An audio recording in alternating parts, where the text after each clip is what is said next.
The son of the current queen once again gave an in-depth interview about his mother and his stepfather, King Charles. Given the palace's silent consent to Tom Parker Bowles' statements, it seems as though he is intentionally sent on stage to praise the not-so-popular king and queen. This time, the culinary critic spoke exclusively with People Mag, and among other things, talked about how his mother is a workaholic. According to Tom, it's hard to reach Camilla because she is busy with royal duties all day. Furthermore, Parker Bowles insists that his mother has worked her entire life and has never been idle. Considering his previous stories of never seeing his mother inebriated and her distaste for strong drinks, it's understandable why Tom took up writing books. She has always worked very hard. This is still the case today. I call my mother, she doesn't answer. I turn on the TV and, aha, she's in Jersey, recounted Parker Bowles. He mentioned that he can't even send his mother a message through a messenger since she uses a Nokia brick phone for security reasons. Such outdated models lack apps like WhatsApp, so she can only communicate with her children and grandchildren via mobile calls. This story somewhat differs from Camilla's during the lockdown when she claimed to have participated in family meetings via video call, though she might have referred to using a computer. And about his godfather Charles, Tom Parker Bowles showered him with praise. The king's stepson revealed his culinary habits, noting that the monarch enjoys adhering to the traditional 5 o'clock tea. This is of utmost importance. It's not just a cup of tea, it's a full meal. There are sandwiches, 2 different types of cake, scones, biscuits, prawns, and eggs, says Tom. According to Camilla's son, his children absolutely adore Charles, who was like a real grandfather to them. He looked after them when Camilla was busy, rocked them to sleep and read them stories, and bought them treats like German Langenberger Wiebele cookies, packaged in a green box. I'm not sure if Charles' own children received such care from him, but it's interesting to ponder how Andrew Parker Bowles felt about this. Incidentally, Camilla's grandchildren refer to her and Charles with the nicknames Gaga and Uppa. It's unclear who is who. Presumably, Uppa is Charles. The kids adore her, says Tom. They adore the king, too. He was a wonderful stepfather. He's such a good, kind person.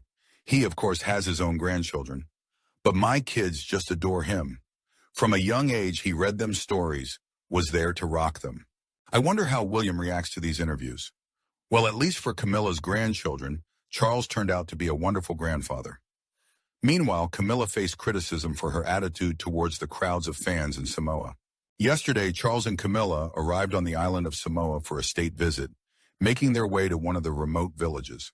This time, the reception was quite warm, with royalists decorating the rooftops and streets of the small town of Moata with British flags and royal symbols. Protesters either did not make it there or were not allowed by local authorities, so nothing marred the welcoming ceremony held in Samoan tradition in honor of the royal couple. Charles, embodying a sense of duty, arrived in the village to proclaim himself the High Chief, a prestigious and rare title known as Tui Taumeasina in the local tribal language. The head of the community, who also bears the title of High Chief, stated that, according to their customs of hospitality, a full ceremony must be arranged for such high-ranking guests, complete with offering a cup of ava, a ceremonial drink emphasizing the cultural significance of the event. The preparation of ava itself was an entire ritual, but Charles and Camilla, seated on thrones, had only 10 minutes to partake in all that was happening. The cup of ava for Charles was prepared personally by the daughter of the Samoan chief, Lenafo Tui Malea Lufano. Camilla did not receive the drink, as ava is traditionally offered only to the monarch. In total, 3 people tasted the drink, Charles the High Chief and the Prime Minister of Samoa. Then, residents of the community dressed in national attire presented themselves before the king and queen. However, Camilla found it challenging to endure the welcoming ceremony. She fanned herself, and as reported by the royal media, she appeared uncomfortable. The queen was dressed in a white tunic and white palazzo pants by Anna Valentine. In the video from the ceremony, Camilla can be seen looking around anxiously when Charles was presented with the cup of ava, and as he bravely took a sip after pouring half on the ground. At that moment, his wife started whispering something to him, covering her mouth with the fan. It's worth noting that during this tour, the royal couple avoids touching food and drinks offered by hosts, making the ava drink a rare exception for Charles. Afterward, the king proceeded to another engagement while Camilla stayed to watch a performance by local children on a Christian theme, after which she received some gifts. This part of Camilla's schedule was marked as literacy education, which the Queen is deeply committed to. Moreover, the king's wife was invited to become a member of the Women's Committee of Mo'ata'a village. After all the ceremonies, the royal couple didn't linger, as they narrowly escaped a heavy downpour. In reviewing footage of Charles and Camilla's visit to the Samoan village, many noted that this tour seemed like a heavy burden for the Queen. It's hard to determine who is having a more difficult time, Charles or Camilla. However, not everything can be attributed to fatigue or feeling unwell. A video has been circulating on social media, taken on the first day of their stay in Australia. The king and his wife left a church and went to greet the crowd. The footage shows Camilla trying not to get too close to people, greeting them reluctantly at arm's length, and avoiding eye contact with those who welcomed her. It's evident that she's very uncomfortable and would prefer to leave. And that's not all. The most sensational news is yet to come. But before we dive in, let me remind you to like this video and subscribe to our channel. Otherwise, you'll miss the most jaw-dropping news about the royal family. The most remarkable thing is that the crowds preferred Charles over Camilla, shouting, "We want the king." Meanwhile, the Queen was once again criticized for her behavior. So what exactly happened? The Australian Samoan tour of King Charles and his wife has come to an end, and local chiefs, along with the villagers, threw a farewell ceremony in their honor. It was raining, and the poor Samoans sat under the downpour, humbly paying their respects to the monarch. However, the press described the rain as a blessing from the heavens, promising a good harvest, as the higher powers were allegedly pleased with Charles and his mission on this island. Royal reporters traveling with the royal couple called the tour stunningly successful. The 6 Australian state premiers who refused to meet with Charles were labeled cowardly, and Aboriginal Senator Lydia Thorpe, who shouted in Parliament that Charles was not her king, was outright branded with disgrace.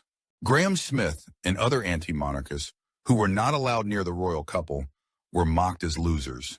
According to royal journalist Matt Wilkinson, who came from London to cover the royal tour, Australians simply fell in love with Charles and Camilla, assuring the king that they wish to remain a monarchy and that the defiant ministers do not speak for the people.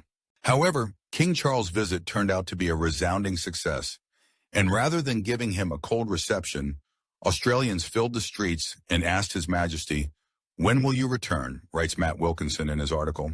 This trip can now certainly be seen as a tour that set Australian republicanism back by a decade. According to the journalist, the crowds around the Sydney Opera, locals claim that half of them might have been harbour guests and foreign tourists, as this part of the harbour is always crowded, testified to the enormous love Australians have for the British monarch. But the most interesting thing about all this is that Charles finally got his share of the spotlight, and no one overshadowed him. There were no cries of "We want Diana," and no one rushed to the other side of the street to the part of the crowd where his wife was. Matt Wilkinson also mentioned that Charles really is more popular than his current wife Camilla, whom few wanted to greet or talk to. And you could always notice shouts of "We want the king" when Charles and Camilla briefly separated to meet as many people as possible. This was by no means an attack on the diligent Camilla, who was also doing solo work by highlighting issues of domestic violence and literacy, proving that her voice now carries international weight. But the contrast with Charles' trip to the Land of Oz with Diana in 1983 was stark and evident, Wilkinson claims.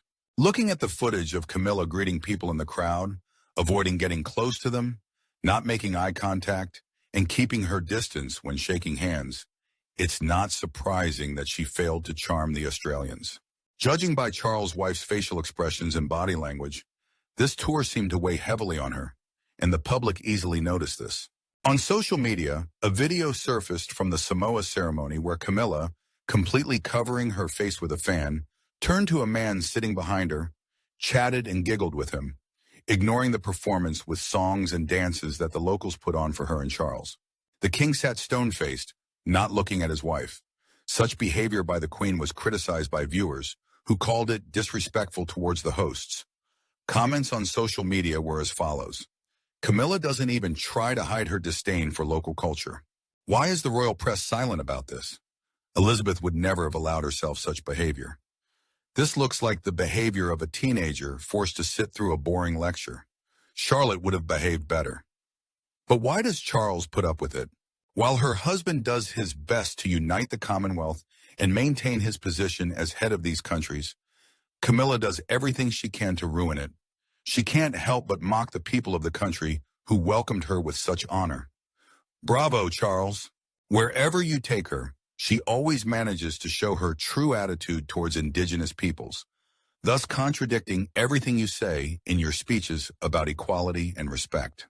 It seems Camilla is trying to dismantle the Commonwealth to get back at the Windsors for not accepting her as Charles' wife from the start.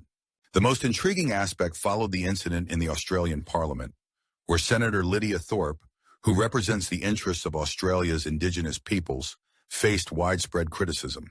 Local royalists claimed they were ashamed to be Australians, accusing Lydia of showing disrespect to the king. British monarchists called for her to be ousted from her position, while Republicans, or those claiming to be, said that Thorpe embarrassed their country with her stunt.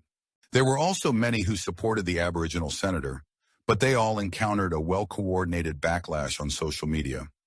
Lydia Thorpe's candid and highly expressive outburst certainly sparked division in the public sphere. I came across an article by British historian Simon Hill, a staunch anti-monarchist, who also participated in protests in his own country and faced police harassment. Hill supported Lydia Thorpe on social media and offered an intriguing perspective on why the senator acted as she did, rather than opting for a quiet and ultimately ineffective protest with a placard. Simon Hill lamented the fact that Charles never engages with those who pose uncomfortable questions or challenge the monarchy's existence. He ignores those dissatisfied with him, preferring to meet only with royalists and royal enthusiasts. Lydia Thorpe approached Charles, declaring that he was not her king, and reproached him for his family's treatment of the indigenous peoples of Australia. The unelected head of state did not react. He simply waited for the elected senator to be forcibly removed from her own parliament. Social media promptly accused Thorpe of disrespect. But how else can Thorpe express her views to Charles? She cannot run against him in an election. No one elects a king. She cannot argue with him on television. He rarely gives serious interviews and is never properly challenged, writes the historian. Hill said he was among those who protested against the monarchy and Charles's ascension on the day of the coronation in Britain. However, he was arrested on charges of public order offenses and released without explanation.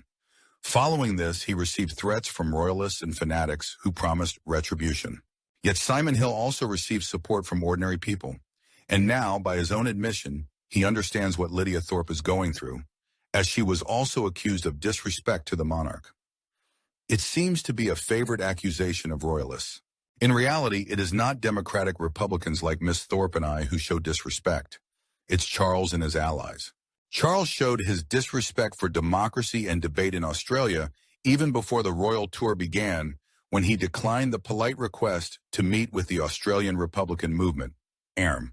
In rejecting the invitation, representatives of the monarch claimed he respects the Australian people's right to decide whether to keep the monarchy themselves. This is disingenuous. Charles and Camilla visited Australia just as support for a republic was growing there, writes Simon Hill. Members of the Windsor family consistently avoid any meetings with opponents of the monarchy, no matter how calm and courteous they are.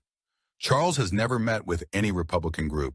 According to Hill, neither Charles nor any other senior members of the royal family have deigned to answer questions posed by the public, as elected politicians do. For example, royal family members avoid discussing the costs of royal tours, coronations, and other parades. Those who ask questions are pursued by the police, and royalists shame them and accuse them of disrespect to the king. Royals must be adored by definition and birthright. The anti-monarchist historian stated that the police constantly make tremendous efforts to keep Republicans away from the royal family and to avoid causing discomfort to the Windsors when dealing with those who do not admire them. God forbid such an awkward moment is caught on camera.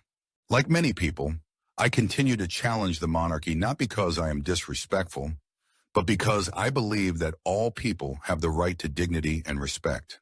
This can only be achieved in a society where we treat each other as equals and make decisions democratically, whether in communities, workplaces, or when appointing a head of state, bowing to an equal. Now that shows a true disrespect for humanity, concluded historian Simon Hill in his article.